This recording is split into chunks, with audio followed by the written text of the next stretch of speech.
This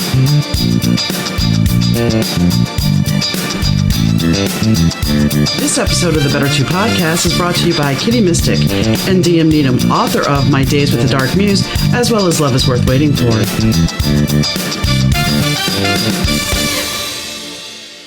Hi, gang. Donna here. Thanks for tuning in to the Better 2 podcast. Today's guest is Kari Schwear. Kari and I sit down and talk about something that most people don't really consider, the gray area. You know, there's black and white, and then there's the gray area. And we don't really think about that when it comes to our vices, our habits. But Kari, when she was sitting in AA, realized that she didn't quite fit in. And she felt that there was something else that for other people, they needed a different approach. So she started researching, and she found the gray area drinking. And now she's a gray area drinking expert. So we talk about that, and we talk about trauma, and we talk about the SABRE method. So I think you'll find it very helpful and informative. It's a fun conversation. Hi, Kari. How are you doing today? I'm great, Donna. How are you doing? I'm doing good. It's a little dreary out today, but, you know, I'll take it better than a wintry mix. So yeah, where are you located? I'm located outside of Chicago, and you? Oh, okay. I'm in Richmond, Virginia. We got some gorgeous weather today. Oh, nice. I've seen some pictures. Somebody lives down by the coast on the East Coast, and they're like, yeah, outside in the sun. And I'm like, well, not yet here. But yesterday we were at 49. Oh, nice. I think we're going up to almost 60 today. So yeah, but then by tomorrow, I think we're going to be in the 20s again with like a -9. So, oh boy, you know, the Midwest. Yeah. You don't like your weather, it'll change pretty quick. So let's talk a little bit about, because you didn't come here to discuss the weather or where we live. I have a question right off the bat. I know you have a Better 2 moment, and it's all about your coach, you know, becoming a coach, but I want to go right to gray area drinking. I have never heard that before, that term. Yeah. So gray area drinking is the space between someone who is socially drinking and severely abusing alcohol. It's this wide spectrum of drinkers that exists in between these two extremities. And with a worldwide population of about 2 billion people that consume alcohol, it is estimated about 50% may be in this gray area. So it's a huge number of people. The biggest difference also is really that it is a choice for gray area drinkers to drink alcohol. If they are at a point where they are severely abusing, it no longer becomes a choice. It becomes something that they have to do in order to get through their day. So a gray area drinker really is this just a huge spectrum of drinkers, you know, and it's not so much about. There is, of course, the question of how much are they drinking per day, but it's also has a lot to do with why are they drinking? What is the reason why they're choosing? Is it celebratory? Is it to ease the stress of their day, to numb out, to chill? And most often we're drinking and using self-sabotaging behaviors to either chase a feeling or escape a feeling. So there are some nuances within it. There are some, you know, I could keep going, but you know, there are more closer definitions I can share with you. Well, I mean, my father, I grew up in New Orleans, and as we all know, New Orleans is very much a party town. My dad, at a certain point, and the jury's out, because my dad's behaviors, to me, he's a functioning alcoholic, or was a functioning alcoholic. He's still alive. But my stepmother says, well, no, your dad's not an alcoholic because he can stop. He stops cold turkey. But his behavior patterns are the same as an alcoholic, because he would, in fact, his garage was named Don's Garage and Social Club. Because nice. At 5 o'clock, when people would pick up their cars, his friends would all come over and they'd bring alcohol and they would have a party almost every day. Yeah. And as an adult, a 70-something adult, he tells me the other day, he's like, well, you know, if I had to do it all over again, I'd do it the same way. Mm-hmm. And I look at it and I go, well, to me, his behaviors, I mean, if you talk to a therapist, they will tell me that I have the same behavior patterns of a child of an alcoholic. Mm-hmm. Mm-hmm. So, you know, that's why I asked, because the gray drinker, it's like, well, is he a gray drinker then? Because he can stop cold turkey.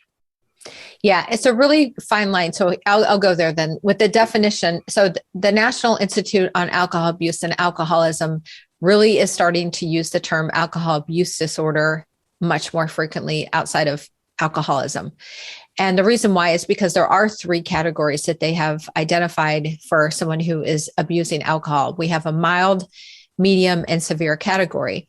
So by lack of a, better definition, somebody who's in the gray area might be in that mild and maybe into the medium category, where somebody who's severely abusing is, of course, in that severe category and probably a little bit into the darker shade of that medium. So that's what I'm saying. There are some nuances and gray areas within the gray area. So it's really comes down to also the identity of what someone wants to claim. And when I say that very confidently and loosely at the same time, because I went to AA at first. When I quit drinking, I didn't know anybody like me existed. So I went the traditional route, love the program, think it's an amazing program. It's helped millions of people. The problem for me, it wasn't a good fit. I didn't identify as being an alcoholic, nor was I feeling that I was the same as some of the others that were in the room. And that's not a denial or a comparison. It's just where I personally was. And I think AA is great, but it's not for everybody. And there are alternatives. So a gray area drinker typically has not experienced a rock bottom in their life. They haven't had that detrimental thing that has brought them to the place of, oh, I must quit. There's no DUI. There's now loss of a marriage, that sort of thing. So it's definitely one of those categories and areas that you could say, yep, it feels like a gray area. That's why when I heard the term myself for the very first time in 2018, that's exactly why I chose to go into this business. And it really found me more so than me finding it, which is a story that we'll unpack, I'm sure. But really, it was about the opportunity to tell somebody, hey, if you think you're in the gray area, it's an opportunity for you to do something about it before you get too far into an addiction. And then it's no longer a choice. So that's the main reason, why I like to talk about it. And I think it's a good thing because, when you're talking about that you didn't fit in, sometimes when we go to school, when you think about education, not everybody we put everybody in this box that you're going to learn this way, but not everybody is capable of learning that way. So you're not going to fit in and you're not going to embrace what is being taught. So the same thing would be true for a self-help program. If you're there and you may be learning and you may be getting the good vibes and everything, but if you don't feel like it's right, it's not going to totally stick with you. Mm-hmm. That's right. That's right.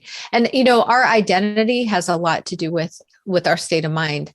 And so the other part of that was, my upbringing was kind of rocky. I had a lot of in and out trauma. I went to 12 different schools. I was sexually abused. I had all kinds of things happen in my childhood. And I wore that all as a victim badge across my forehead. Like, well, this is why things happened to me because of all this stuff happened to me. And therefore, I'm going to justify my behavior and some of the things I do.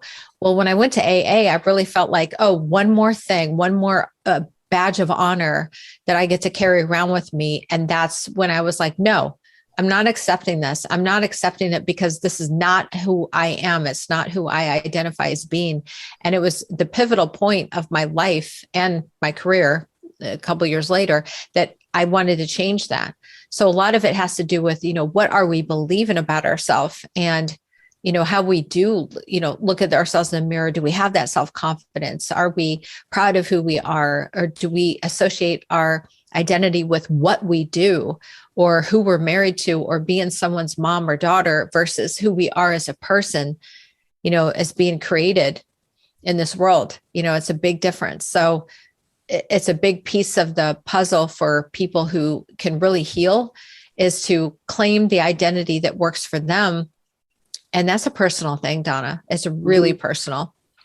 I've talked about it several times on the show because we get stuck in labels. And I went through that. I reached the pinnacle of my career as a claims supervisor. And I wasn't in charge of the whole office. I was in charge of my team. But when I left that job, and because I had been in insurance for so long, I was the type of person that if I saw, I had the stomach flu and we went to the grocery store and somebody had dropped lipstick and smeared it across the floor.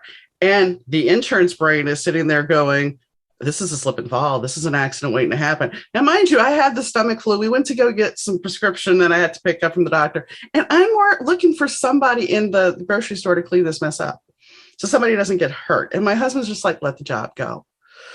But the whole fact is, I identified so strongly with that when I was no longer a claims person or a supervisor, I had to figure out who I was. And I think that's something that it used to be you stayed at a job for 30 years. And then when you retired, you had to find your new identity, where that doesn't happen now. Mm-hmm. We are each given these labels. We take these little, dare I say, mantras of who we are. Like you said, somebody's parent, somebody's wife, and then we get labeled with it. And that's who we're supposed to be. Mm-hmm. And, you know, I'm now labeled, which is the word I hate, but it's official. I'm a widow. And to me, that is a dangerous word. And I know people are like, well, how can that be dangerous? It just shows you're grieving. Well, yeah, it shows I'm grieving. It shows that I'm no longer married, that I'm single, that I may have some insurance money that you can come try to scam, which is not the case at all, putting that out there. But you know what I'm getting at? It sets you up for scam artists. Yeah. Right. Mm-hmm. But it's an identity. Yes. Yeah. The identity piece is really huge. And I'm glad you brought that out because it is true. And we're so much more than that. We're meant to be more than that. You know, I have a lot of executive clients, and one of them is, you know, a lot of them are very successful. One in particular owns quite a number of retail stores.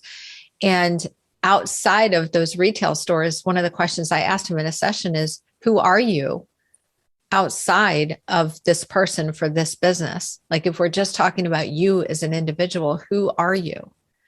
And define that person, because we tend to get lost in who we are and what we do and our behaviors. And we need to be careful with that because our behaviors can change. It's a decision to change the behaviors. And really, if we look at what we do on a daily basis, whether it's our habits or really it's our habits, it really does determine our life and the quality of our life.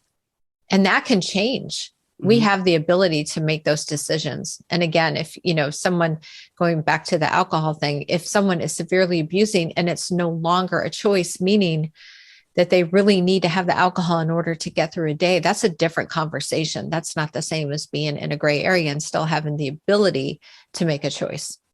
Well, and you bring up a very good point. You know, it's about what emotions are we trying to avoid? And the thing is that we don't really think about, because I never had an anxiety issue until I hit my 40s. And I did some amazing things and I was fearless. And then it was like, okay, now I have anxiety. Where did this come from?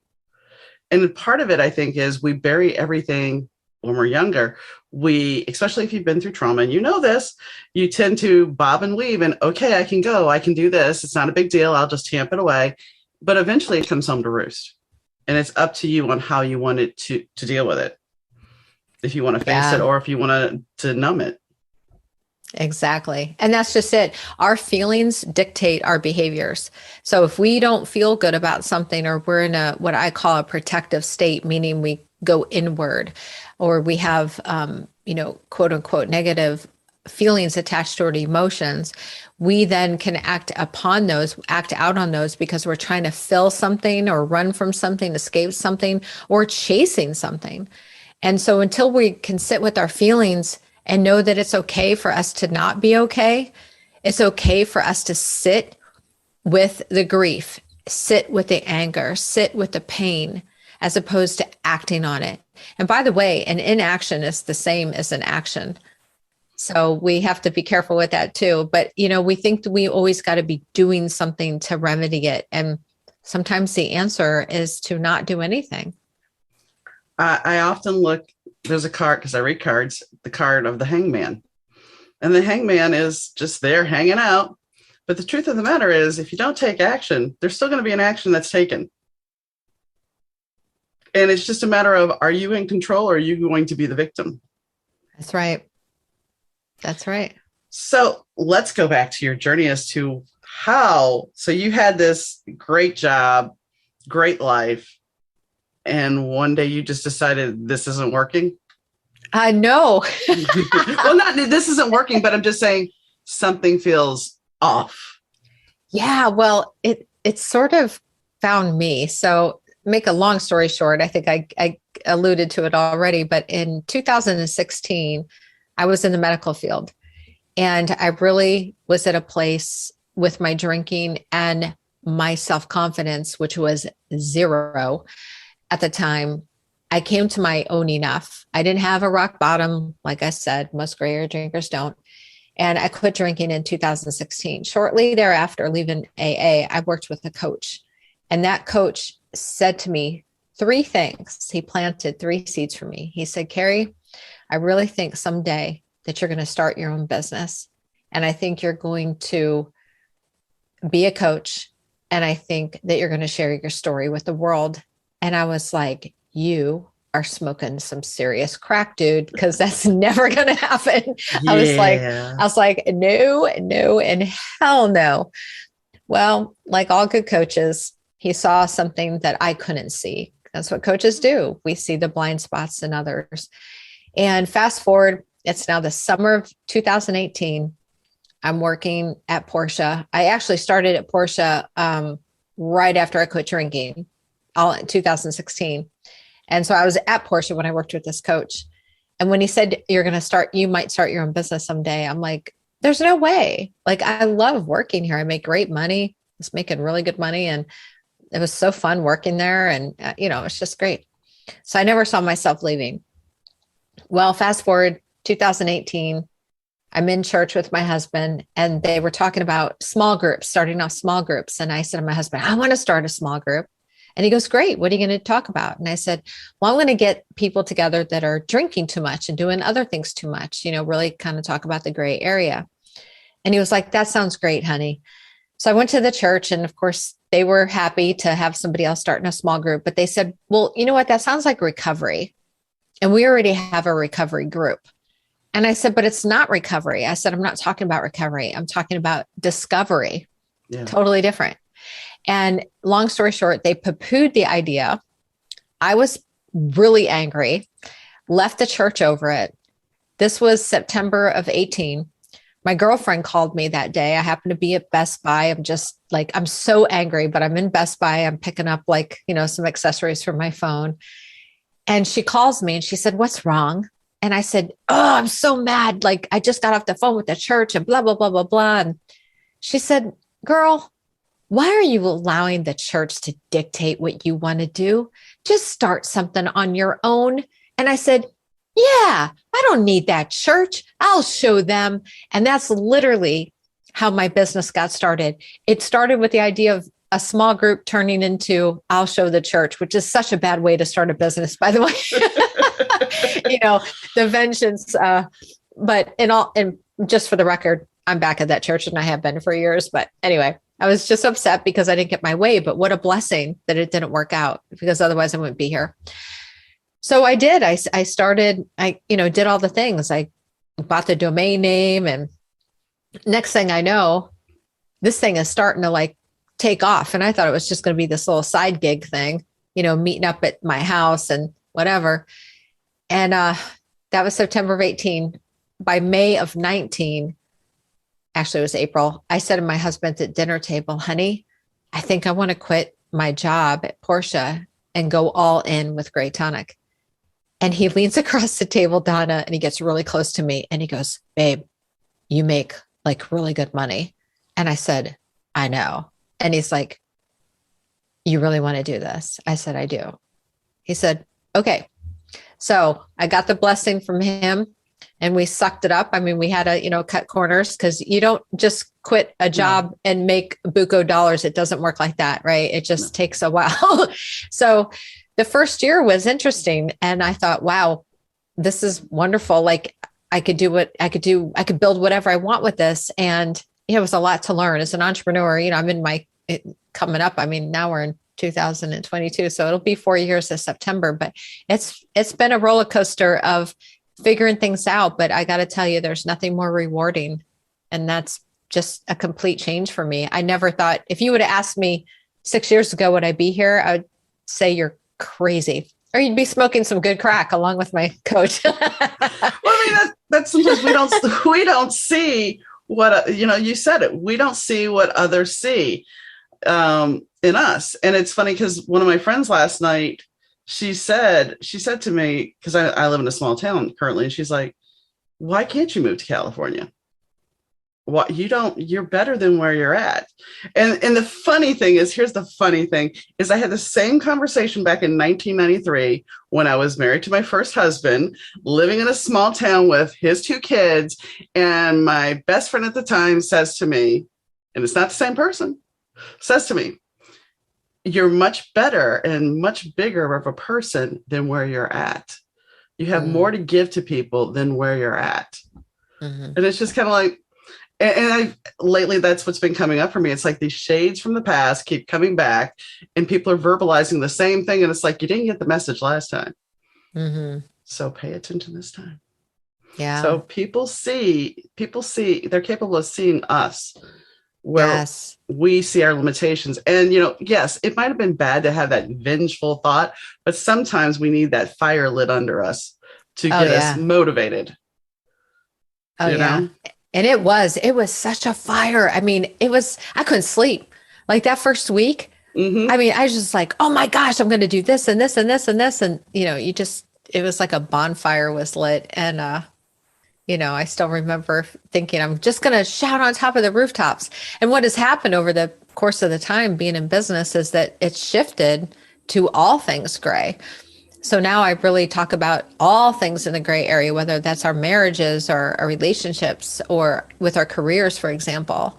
So a lot of my clients are seeking me out, not just because they might have something like they're drinking too much from time to time, but it could be that, they're cheating on their wife because they're no longer satisfied, or they're in a corporate job that they hate because they feel handcuffed because they make too much money, and they got the pension and the vacation, and they're afraid now they're in their 50s. And if they leave, they're too close to retirement. And how will that work? And, all the things. So it's working out all of those gray areas in their life. And, we're going to help you love yourself so you don't have to self-sabotage with any behaviors that are causing you damage. So I think for so long that we are taught, though, to self-sabotage because we are taught by, whether it be parents or teachers, in most cases, not all cases, some parents are very supportive, but we're taught, you think you can do that? Really? You're not that good. Then you have other parents that are very super supportive. Yeah. There's a story I want to share there, which is important, I believe. You're right. I think we've been taught the first way that you described instead of the latter, but if you're familiar with Sarah Blakely, who started Spanx, the company Spanx for women, she has a wonderful story about her and her father. And her dad would ask her every day at the dinner table, what did you do wrong today? What did you fail at? Okay. And if she did not have something to bring to the table, he was legitimately upset with her. He wanted her to find the failures in her day so he could use that as a learning opportunity for her to strengthen her. And what it did was it empowered her to the point that she knew she could do anything she put her mind to, that failure was only part of the process of moving forward in life. And I think we've got it wrong. And a perfect example of this, timely example, is we're just closing out the Winter Olympics. And if anybody's been following it, there was a 15-year-old Russian ice skater that is absolutely phenomenal. As a matter of fact, they told her, we're mentioning that they think that she's the best skater that has ever skated. Wow. And she was near perfect. Her first solo, she got the highest score ever. Amazing, blah, blah, blah. Fast forward a couple of days, the news came out that there was some doping drugs found in her system back in December, and the committee said they were reviewing whether or not she should skate. So of course, now you got this huge scandal that one of the best skaters ever might not be able to skate because of possible doping scandal. Well, it turns out nobody knows how she got this substance in her system back in December. It wasn't anything that she was currently taking or anything like that. They're not sure if it was planted, whatever. The point is, it got in this girl's psyche. And so now she's back on stage. Everyone, half the world is against her even competing, saying she shouldn't have been allowed to compete. So what do you think that did for this poor girl? Crushed her ego. She fell multiple times. This is a girl that could do these quadruple flips and all her, twists and turns in her sleep and fell multiple times. She comes off the ice, and you know what the first thing her coach says to her? You didn't try hard enough. Can you imagine? Now, there's two schools of thought to this, and this is a lot of the work that I do with my clients, is that, we have a lot of childhood trauma. And this is a 15-year-old, by the way. I just want to put that out. This girl's a child. Yeah. We have a lot of trauma when we're children, whether we think of it as big T trauma, like, major stuff like abuse or whatever. But we also have small T trauma. And the small T trauma is just as damaging to us as a big T trauma. And this is one of those instances. I don't even know if I could say it's a small T. That's a big deal for this girl. Be put on stage with all this pressure and then still told after she falls multiple times, you should have tried harder. Why didn't you try harder?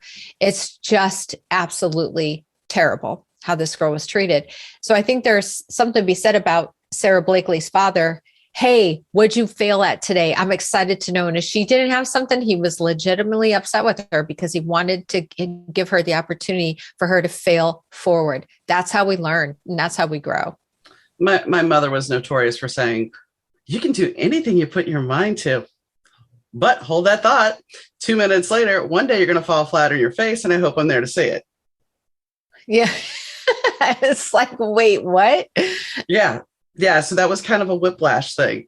And, when you're talking about the skater, it's like you have to look at fame too. I mean, people that are in power, whether it's fame, celebrity, or being, an owner of multiple businesses, there's a certain notoriety and there's a certain echelon. I remember when I got with my first husband, his parents and his grandparents, we went to go visit them for the first time. And they're telling me how they prayed to God for me and how they were so thrilled that I was there for Brian and the girls and how everything was so wonderful and blah, blah, blah, blah, blah. Well, at 22, that's a lot of pressure to be put on you. And 4 years later, it was kind of like, I love the kids and I love the family, but I wasn't happy in my marriage. But to leave that, it was like, I was leaving all of that. And that was kind of like, you're descending. You're being ripped off that pedestal. And now it's like, I always feared that they were going to hate me. My mother-in-law, eventually, her and I talked, and she's like, no, I understand why you left. Mm-hmm. And so did the kids. But when you're in that echelon, whether it be you're at a job for 30 years or whatever, that's a pillar that once that's pulled down, your ego and your identity is where. And this girl that you're talking about, the skater, is she going to be now known as the girl who messed up? Is this going to haunt her? Kind of like Britney. We deal with Britney Spears. I mean, she was at the pinnacle of her success till everybody started stalking her. Yeah, exactly. And you expect these people to be perfect. But the problem is with this, we're all human. Yeah.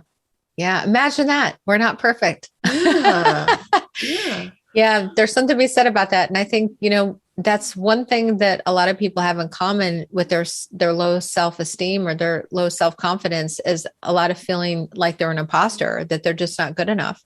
And this happens to me. I mean, I talk a lot about multiple subjects, and I'm doing a YouTube video just yesterday. I'm recording one, and halfway through the video, I just stopped and I kind of drew a blank, and I was like, are you qualified to do this? And I mean, it still haunts me at times. And yes, I'm qualified. This is what I've been studying for years. I mean, I've, got a lot of education behind it. But yet there's still times I'm like, wait a minute, am I still the expert on this? Am I an expert on this? Do I have the knowledge and the know-how to actually talk about this? So this self-imposter syndrome that we do and the self-sabotaging happens even to the best of us. I don't care how much self-development work you have, you're still going to have those moments where these limiting beliefs and the inner voices come back because they've been running the show for so many years that they're going to find their way back into your mind. And it's a way of taking control of them and looking at those thoughts and saying, is that really true? Or could there be something else that is true? And taking a moment to walk through that process because it happens, it's very habitual for us. So it's like a muscle. You have to keep building it. So I caught myself in that moment and I was like, yes, of course, you dum-dum. And I had to sit down and breathe through it and really, get my game back into it. But those voices out of nowhere can come and it just can crippleize you and really, make you feel less than. Well, and I think with imposter syndrome, there's components to it that we don't look at. I mean, the component of anxiety that is tied to imposter syndrome. There's the component of fear, because there's the fear of, oh my gosh, what if somebody finds out that I'm not who I'm say I am? Mm-hmm. And so therefore the ego comes into play of, we're going to reel you back in. Mm-hmm. Yes, exactly. So it's a big, it's for such a little statement of fear. It's imposter syndrome.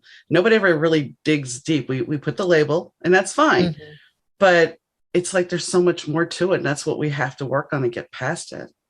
Yeah. Well, anytime we have those two incongruent thoughts going on in our head, which happens all the time, it's like the angel and the devil on either side of the shoulder. And I talk about this not just with imposter syndrome but also like with drinking, for example, is that when you want something, but you probably shouldn't have it, and your mind is going back and forth with these two incongruent, fighting, debating thoughts, it's really cognitive dissonance that we're dealing with. And we're not sure, like, what should we be listening to?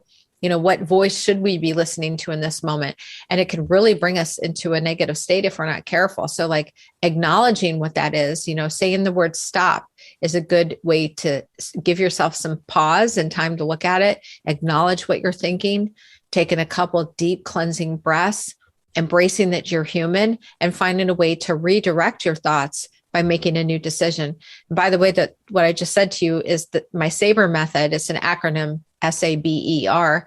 So it's stop, acknowledge, breathe, embrace, and redirect. It's a way for you to move out of that negative protective state and into more of an expansive, powerful state. So that's one tool that I teach my clients, and it works for any situation that you have cognitive dissonance. Well, so, yeah. Thank you for that tip. And on that note, we're going to take a quick break.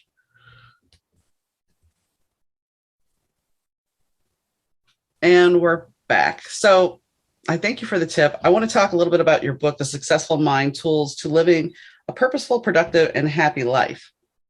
Yes, I'm one of many authors. I'm one of many co-authors in that book. And the book is designed not to read front to cover. It is really meant to read like, what are you struggling with in this moment, and finding a chapter that really resonates with you. And ironically, the SABER method, which I just shared with you, is my entire chapter. So I talk about that and I don't call it the SABER in the actual chapter. The chapter is Living in the Gray, a Power Struggle Within, because we all deal with these power struggles within our mind. And how do we deal with that? And I share my story, how the SABER method came to be in that chapter, which is really my experience at the grocery store after being 2 years alcohol free, walking in and seeing a bottle of wine, and my mouth started watering immediately just by seeing that. And if anybody's familiar with the book Power of Habit or even Atomic Habits, you'll know that there's 4 steps to a habit being created. And the first one is a cue. Well, this was a visual cue for me, seeing the wine. Now I'm coming off a rough day at work. I was still working at Porsche at the time. Rough day at work. It was, I was hungry. I wanted to go home. I was very tired, and I was a little angry over the day. And so I had a couple things happening in my mind, and that old familiar pattern that had been there for years came flooding back into the forefront of my brain and saying, hey, there's your favorite glass of wine. You can solve all of your problems. And you know what, Kari, you deserve it. You should go ahead and get that bottle of wine. And so I'm standing there, my mouth literally puckering and watering, which is the thought of just having this glass of Chardonnay with my seafood dinner, which is why I was in the grocery store in the first place, seemed so appealing. And then I have the conflicting thoughts going on. What, are you freaking crazy? Like, you haven't drank in 2 years. Like, what is your problem? Like, you can't do that. Like, are you, like, what's going on? Like, stop it. Blah, blah, blah, blah, blah. I literally yelled stop in the middle of the grocery store. And I, of course, looked around like people are going to think I'm a weirdo. But what I noticed in that moment was it created space. Mm-hmm. It created a moment. Neurologically, this works so well. It is based on neuroscience, because when you say stop, it cuts off your thinking to your rational part of your brain. And it gives you a moment to take a step back and look. So I acknowledged the thoughts at the time. I looked at my thinking and I was like, wait a minute. I really don't want this wine. I don't drink anymore. Like I had to go through the process of looking at my thinking and asking, is this true? Or could there be something else that is true? And then I naturally took a couple deep breaths. It was like, without me even thinking about it, I just started breathing some deep breaths. And I thought, okay, well, that calmed me down. And then I was like, you know what? I'm human. Like, of course, this is going to happen. I embraced my situation by giving myself grace. I mean, I'm not perfect. And then I redirected my thinking by having gratitude and saying, no, I'm here to get my fish. And I'm going to go get my club soda and cranberry that I came in to have with my dinner. And I'm going to go home and I'm going to eat. I'm going to take care of my needs. So that's how Savor came to be. And it was really, I felt like given to me as, a tool, which is what I've been teaching now for a while. But that is the majority of my chapter is the Savor method and the Savor flow, but it is a really awesome book. It's written by many other authors that are extremely intelligent and really amazing experts in their field. I have a friend who's going through not the same similar thing. She's quitting smoking. It is similar. She said she was 4 days smoke free, which isn't much. And she tells me, she's like, I had to have a cigarette. So she's like, I went out there and I smoked half of it and it was just nasty.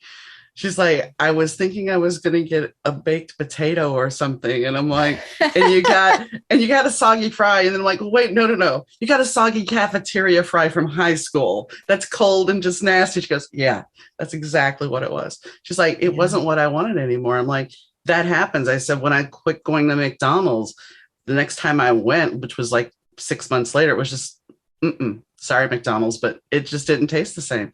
I think our body picks up on those cues that I don't want this anymore. Yeah. Yeah. Well, the cues are there, visual or audible cues we can have, which drives the trigger or the craving for it to start to happen, which is what happens. So the visual cue of seeing the wine, then the trigger happened, which was a craving. So my mouth started watering, like I said. And then immediately, the reason why we have the triggers, because we're already anticipating the reward. Yep. And the reward is because I deserve it and I like the way it tastes and I want it. And I know that alcohol is going to make me feel better if I just drink. This is all the BS talking in the background. And then, of course, from that, we have we respond to it. We have the result, which is we go for it or we don't go for it, in my case. But that's how a habit's born, because if there's no reward attached to it, there always has to be a reward to the habit. And so again, I'm going to reference 2 books, The Power of Habit and also Atomic Habits. They talk about that in detail because this is how habits are formed. And when we can see that we can cut this off and we can disrupt it, which is what the Savor method does, it will cut off that thinking. It'll disrupt that pattern. But triggers can be so powerful. Like you brought up McDonald's. It reminds me of my very first job was at Burger King, and I worked in the kitchen at 15 years old. And so my job was to make the fries and wrap up the burgers and all the things. And then my second job after that was Dunkin' Donuts. So to this day, I don't eat donuts and I don't go to Burger King. But every time I pass, and I'm 55 to give you reference, so we're talking 40 years. If I drive past a Burger King and I smell you know how you can smell it? They have it smells delicious, by the way, because, you can smell the burger cooking, but there's something about it. The moment I smell that smell, my brain goes right back to the fries and like the greasy feeling that I felt working there. And it brings back memories, bad memories. Cause I had a terrible boss who was a Coke addict at the time, which, that was a whole nother story. But it brings back these horrible, it's like PTSD, which by the way is trauma. So it brings back these, almost PTSD for me. And that's how powerful triggers and cues can be. And so I want to say something about your friend, anybody who's listening, who's trying to quit anything, but particularly smoking. I smoked for 37 years, so I know this well. What helped me quit was we want to look for something that's going to replace it until we get through and create new neural pathways, new ways of thinking. And so one of the things that I did was I just pretended to smoke. So I would pretend I had my cigarette between my 2 fingers. I would bring it out to my mouth. I'd take a breath in. I'd blow out the breath. I would actually do the movement of me smoking. And that alone helped me go through the process in my brain that I was actually rewarding myself with a cigarette just by breathing in and breathing out. Well, when I was doing this is before I knew what I know now about the brain and how habits work. But knowing that the breath is a way for us to calm our central nervous system and move us into a parasympathetic state. This is why that worked for me. So I encourage anybody and your friend, if they are getting these urges to still wanting to smoke, is just to go through the act of smoking with nothing and just breathing in and out the air a couple times. Sometimes I had to sit with it for 5 minutes and do it. Other times I just, a couple little breaths and I was good to go. But that's something that I think works really, really well at times for most people. It can really help. You bring up trauma triggers, and yes, we have a lot of trauma triggers. I mean, and that's what a lot of people don't realize. They're like, oh, I've dealt with that emotion. It's not going to bother me anymore. Hold my hat, let me hold my beer. Let me go get you here. And sure, something will trigger you and bring you right back to that moment of where you were. And I don't think people realize that enough. I think they think, well, I've dealt with it. It's not going to come back, but it does. Do you see a lot of people with internet addiction? No, not so much with internet, but, our phones have become a huge problem. That's kind of what I'm. So the scrolling, so social media, then the number one addiction that we have outside of sugar is the like button. We're very much addicted to knowing and looking for that like, and it's validation. Social media has done great things for our society, but it's done a lot more damaging, in my opinion, thanks to our psyche and to our self-esteem. And the way that it hasn't really brought us together, it's actually driven us farther apart. And we need to be careful with that, especially our kids today. I'm a big advocate for suicide prevention. I have quite a few friends that have lost their kids and that work for NAMI and so forth, and which is a great nonprofit for mental illness. But when we look at the kids that have taken their life, it usually will have to do with either bullying in school or cyberbullying or things along that nature. And they just don't feel enough. There's this lack, and my heart is really for those kids because that's where I was. Thank God I didn't grow up with social media. I probably would have taken my life. I'm sure I would have, because I was just in such a bad place. I mean, I was beaten so badly in 7th and 8th grade, especially 8th grade. My parents didn't even recognize me when they picked me up. And it was very hard to be that kid that was bullied continuously. And going to 12 different schools in 9 years, it was really difficult. So I think social media would have made things so much more complicated for me. So I'm glad that I didn't grow up in that culture at the time. It was hard enough. But today we got to deal with so much of that. And, I can't knock social media, but so much, because that's clearly a lot how I get my business, as people resonate with my posts and so forth. But, if I could choose to have a world with it or without, I'd gladly go without. Well, I mean, we're trained to hear the bing on our phone. Right.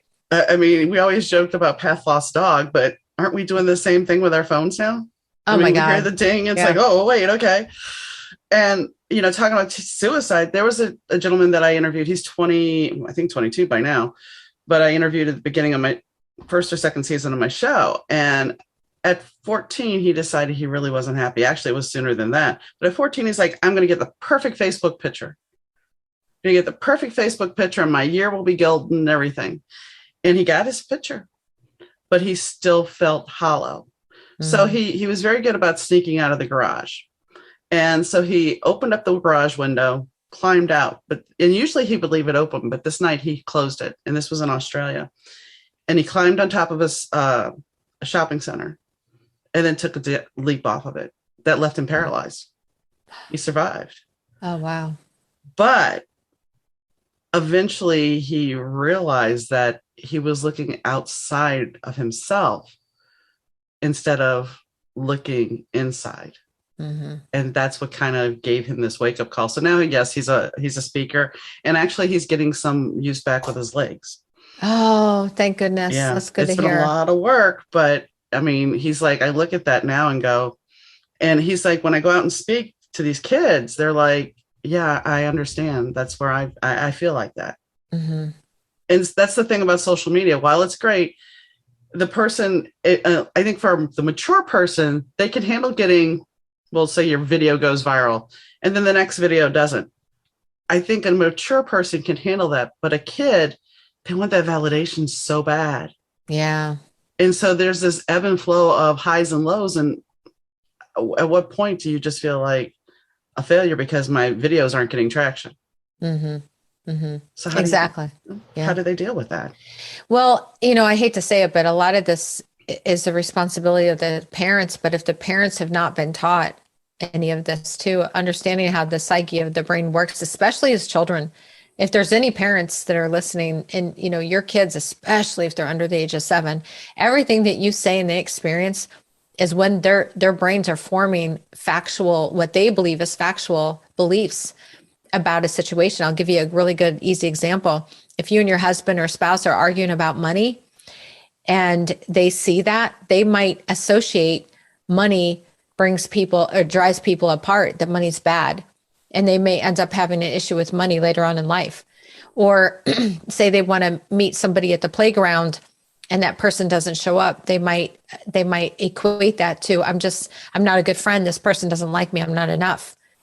So what seems like innocent and small could really become damaging to their psyche, especially if they experience this over and over again, and it becomes like solidified to them as their truth.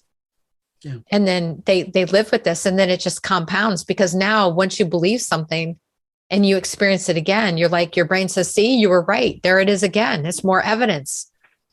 And this is how we form limiting beliefs. Well, that's one thing my friend down in California, she was talking about the fact that as a kid, how we're socialized is how we are as an adult. It forms our belief system. It forms who we are, whether we want to admit it or not. It's the old adage of one day your kids are going to be just like you are. And we think, oh no, I'm never going to be like that. But then when you have children and something slips out of your mouth, you're like, oh no, I sound just like them. And it's not intentional. It's subconscious. Mm-hmm. Yeah, absolutely. It is. It's unconscious. Our brain was designed to survive, not thrive. And this is why our brain is so smart about taking something that we've learned and putting into more like a bite-sized shortcut. You think of a computer, we have shortcuts on our computer. This is how habits are formed, in other words, and our beliefs. So they're stored in your unconscious mind so we can survive. But what happens is, when we have something like a memory, like a bad memory, it's hidden back there. And then all of a sudden it's like you're clicking on it, like you would on a computer, to bring it to the forefront. And then there it is. It pops up this big window. It's such a great analogy. Our brains with a computer and the hard drive and the software, it's virtually very similar to that. So we have to be careful. And especially what we're saying to ourselves. And, as during the interview, I said at some point when I was doing my video that I said, dumb, like I called myself dumb. And as soon as I said it, I'm like, I didn't really say that, but I wanted to call that back out, because just saying that out loud is detrimental. What we say out of our mouth, we are actually living that experience. So if you're that person that's like, oh, I'm so lazy, I can't do it right, I'm always that person, I'm always late. One of those people, like I used to say that all the time, or like, I just don't have patience, or I'm not the organized type, I'm more the like, I'll do what I want kind of type. Whatever you're verbalizing about yourself is your reality. And so we need to be careful of what we're saying about ourselves out loud, to ourselves internally and to others. And our languaging has a lot to do with our beliefs as well. Well, and one thing that I've become aware of, and I've talked about on the show before, is the fact that there's traumas that you had as a kid that you keep buried. And I know that there have been repressive memory things, but I'm not talking about repressive memories necessarily. I'm talking about, as a kid, we painted this picture of a protective truth. Mm-hmm. And then as an adult, we look at it and go, wait a second, no. Because I go back to a physical fight I had with my stepfather. That's how I used to label it. We had a physical altercation. When I hit my 40s, we were watching something on TV, and somebody was going to be charged with attempted murder for trying to strangle somebody. And it was like, all of a sudden, the curtain pulled back and said, let's really look at what happened. And my stepfather had his hands around my throat. well, what would that be? Would that be a physical altercation or would that be? And so it was like, I unpacked that and I'm like, well, it's true. That's what it was. But my mind at the time, and I was 20, at the time, my mind said, no, you can't deal with this. We'll paint it this way because it's much more protective of you. Mm-hmm. And that's what we do. You bring up a very good point. So when I said about a protective state, that's what I'm talking about. We are very good at protecting ourselves from any danger. So if that means we have to go inward and self-sabotage, or we move back into an experience, it's a way for that smaller, younger version of ourselves to protect our adult selves. That's very common. There's some modalities that you can really start to heal, for deep trauma. That's not work of a coach. That's more of a therapist. But there are some great coaches out there that will help you identify your limiting beliefs. That's something I do. But to take it a step further, there's EMDR with a therapist. There's also somatic breathing, which is, I have a couple coaches that work directly with me, with my clients, and I bring them in to do somatic breathing, which is just so healing because you're oxygenating yourself so much that you're actually moving a lot of the trauma out of your body.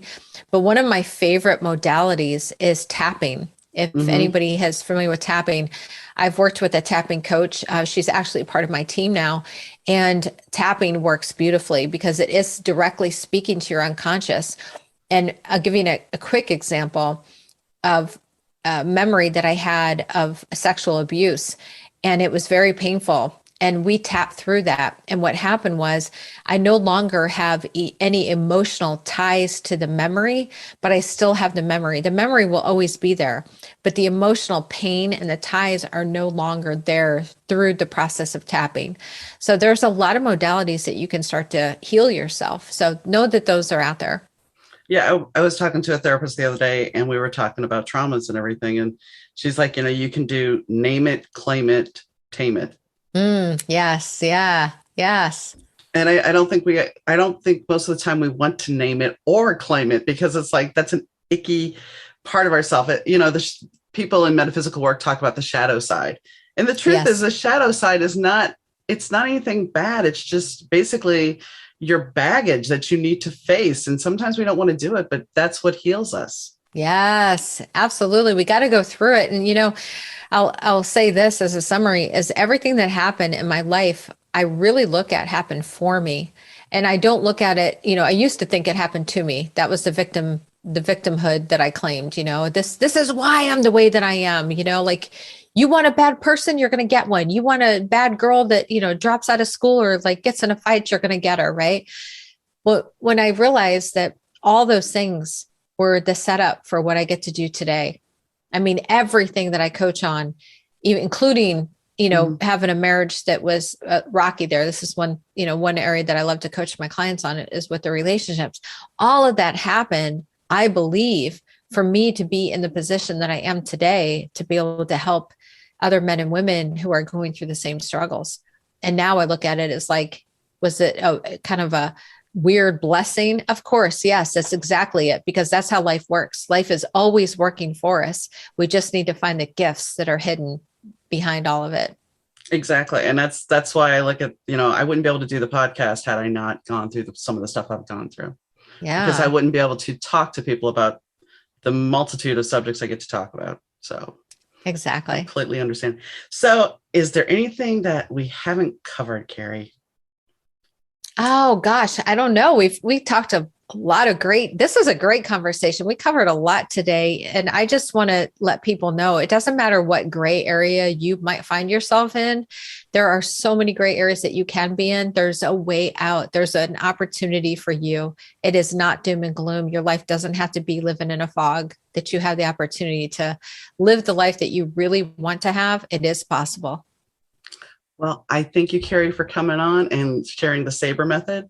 And thanks. Thank you. So I hope you guys took notes about the SABRE method. If not, go back and re-listen because I think it is something that helps us. I mean, we all have those negative thoughts that come into play and come into our head. And it's like, how do you stop them? Whether we admit it or not, our past traumas and even our negative self-talk can sit there and feed our fears, feed our worries. And how do we get that to stop? Is it as simple as saying stop? Kari says so. And, honestly, I guess the next time I have that moment, I will do exactly what she said and say, stop really loud. Maybe not really loud if I'm in a public place, but then again, if I have, they may think I'm on my phone. Who knows? Anyway, so I think that we all can benefit from looking at our habits and trying to break our habits. I think that I don't smoke, but I think for somebody with a smoking addiction, that would be a helpful tool. And I will pass it along to my friend that I was speaking of. I think that we need to heal our trauma, and that's something that is kind of hard to do, but we need to face it, and we need to confront our shadow side, whether we admit that we have one or not, but we have to heal those traumas. That way we can move on into a better space in our life. So on that note, I hope you enjoyed the show today. If you want to be a guest on the show or you have a question, comment, or concern, please reach out. You can leave us a message at Donna, Dauna, at better2podcast.com. That's Donna at better2podcast.com. If you missed an episode and want to catch up, while they are available on other platforms, you can find all the episodes at better2podcast.com, plus all our social media links. And we also have a Patreon app, subscription you can get while you're there if you want to support the show. So, and if you want to leave a review for the show, you can do so on Podchaser or apple.com. And like I said, I hope you enjoy the show, and I hope you have a wonderful, great day, evening, whenever you're listening. And I'll catch you next time, guys. Bye.